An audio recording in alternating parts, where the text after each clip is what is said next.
Welcome to The Explainer. Today, we're going to break down a fascinating analysis that connects the explosive growth of AI to a massive, kind of hidden infrastructure crisis. And you know what?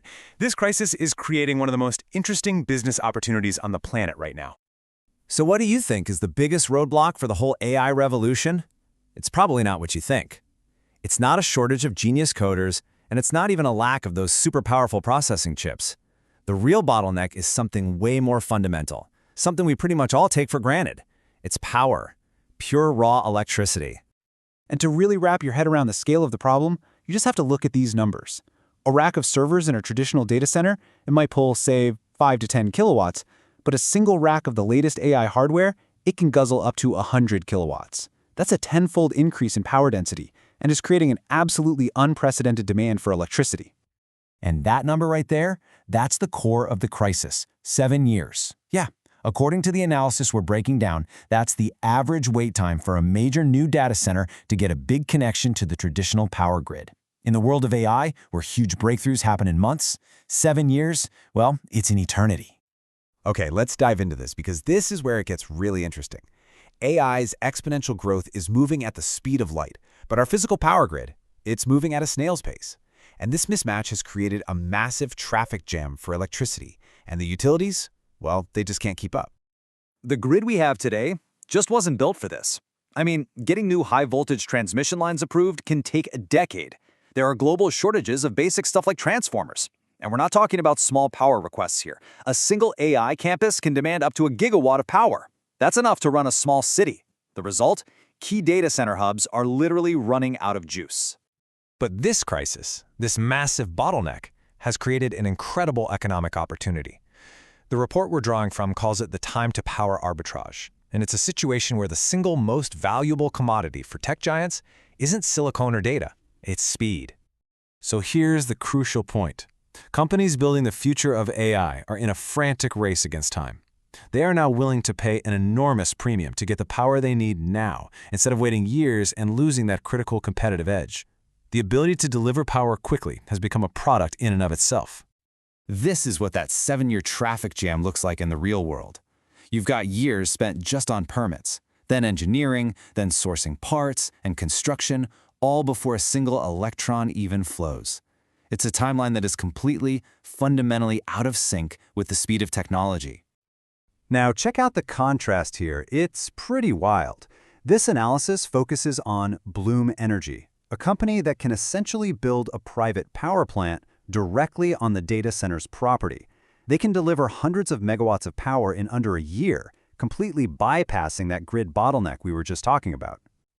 But, okay, is this just a cool theory, or is it actually happening? Well, the latest financial data suggests the fundamental transformation is already well underway. This company is going from a niche energy player to a critical infrastructure provider. All right, let's start with the money, the top line. The report highlights a staggering 57.1% year-over-year revenue increase. Now, that's not just growth, that's a massive acceleration. It signals that this demand for immediate power is translating into very real dollars. And then this happened. A $5 billion partnership with Brookfield, one of the largest infrastructure investors in the world. Look, Brookfield isn't a venture capital firm. They invest in stuff like toll roads and pipelines. This deal signals that they now see on-site power generation as that kind of bankable, long-term infrastructure. And this quote just brilliantly illustrates the shift. With Brookfield's capital behind them, customers no longer need to buy the hardware themselves. They can just sign a contract and pay for the power as a monthly service, just like a utility bill. This totally removes the huge upfront cost, and it dramatically speeds up the whole sales process. And to top it all off, the company recently raised $2.2 billion from institutional investors through a special kind of bond that pays, wait for it, 0% interest. The fact that sophisticated investors were willing to lend billions at a 0% rate is just a massive vote of confidence. They are betting big on the company's future stock performance. So let's shift gears to the technology and see how this all works. Because to capture an opportunity like this, you have to have the right tool for the job. And it turns out, not all on-site power solutions are created equal. So why is their solution so perfect for this specific problem? The answer, according to the research, is all in the specific type of fuel cell technology they use. It's fundamentally different, and for this particular use case, way better than their competitors. This table from the report breaks it down perfectly. Bloom's uses what are called Solid Oxide Fuel Cells, or SOFCs. Now, unlike competing cells, they are designed to provide continuous 24/7 baseload power, which is exactly what a hungry data center needs. And critically, they can run on existing natural gas pipelines today, plus they're way more efficient. And here's the real kicker. SOFCs run super hot, but that extreme heat, which is just waste in other systems, becomes a valuable asset here. It can be captured and used to power the cooling systems for the servers. This creates this incredible virtuous cycle that pushes the total system efficiency above 90%, which is a massive competitive advantage. So let's zoom out and put all this into the larger context. Because this isn't just a story about one company, it's about a fundamental shift in our entire energy landscape. But as the analysis makes very clear, it doesn't come without risks. You know, for years, the whole story has been about energy transition, replacing fossil fuels with renewables. But the sheer scale of AI's power demand has completely changed the equation. The new reality is energy addition. We need pretty much every source of power we can get, renewables, natural gas, nuclear, just to keep up. And you can bet the smart money has taken notice. The report points out that while some company insiders were selling shares, probably to take some profits after a big run-up, major institutions like BlackRock were aggressively buying and significantly increasing their positions.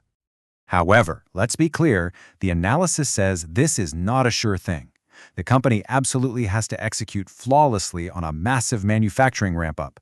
Their business model could be sensitive to higher interest rates, and there are always those long-term threats from new technologies, like small modular reactors or some breakthrough in battery storage.